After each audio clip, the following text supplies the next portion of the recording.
Баршаңызға сәлем достар, каналыма қош келдіңіздер. Бүгін мен сіздерге осындай өріктен жасалған вареньенің жасалу жолымен бөлісемін. Құрамы өте қарапайым. Видеоны соңына дейін қарап, лайк басып, подписаться етуді ұмытпаңыз. Жұмысымызды ең әуелі өріктерімізді 3-4 қайтара жуып, сүйектерінен бөліп алудан бастаймыз. Мендегі өзіміздің бақшамыздағы кішкентай қызыл өріктер, ал сіз кез келген сұрыптағы өрік түрлерін пайдалана аласыз. Өріктеріміздің сүйегін ажыратып алған соң үстінен қант қосамыз. Қантты өрігіміздің тәтті не қышқылдығына қарай қосасыздар. Мен 1,5 килограмм өрікке 1 килограмм қант қостым.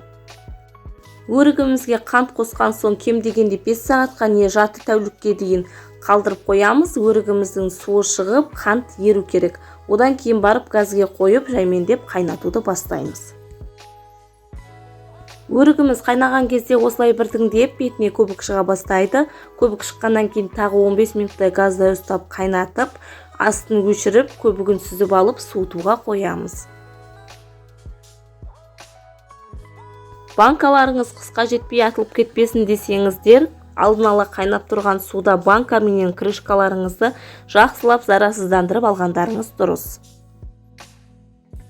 Өріктерімізді осылай шамамен 1 сағат, 1,5 сағаттай суытып алған соң, газге қойып қайтадан қайнатуды бастаймыз.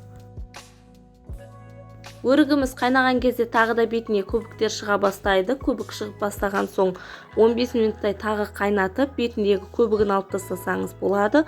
Енді екінші рет қайнағаннан кейін көбігін алу негізі маңызды емес.